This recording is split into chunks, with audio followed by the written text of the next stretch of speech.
Good afternoon, all. Our today's topic is optimization. So, let's start with the definition part. Optimization is defined as to make as perfect, effective, or functional as possible.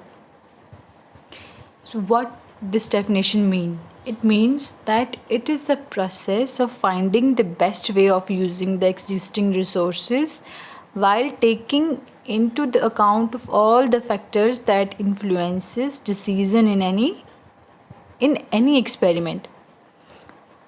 Most of the time the process of optimization is used during the development stage of any formulation by the pharmaceutical industries. There are many objectives for which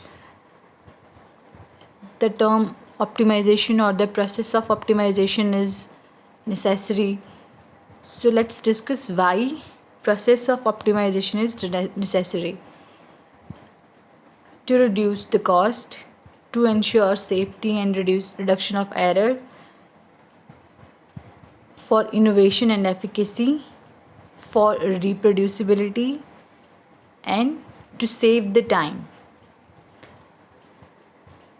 So, how these all objectives help during your formulation process? So, first is for the reduction of cost. How it reduce the cost? It reduce the cost by eliminating the chance of wastage and production error. It provide the safety during the production by reducing formulation and machine error.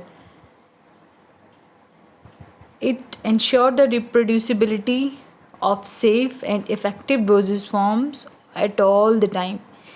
It saves the time by avoiding formulation mistakes. There are various optimizations parameter which we are going to discuss one by one. First, they are divided into two types.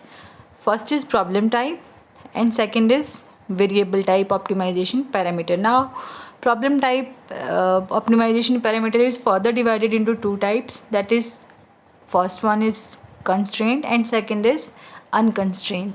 And variable type of optimization parameter is also divided into further parts. First is dependent and second one is independent. Independent also have two division further. That first is formulating variable and second one is processing variable.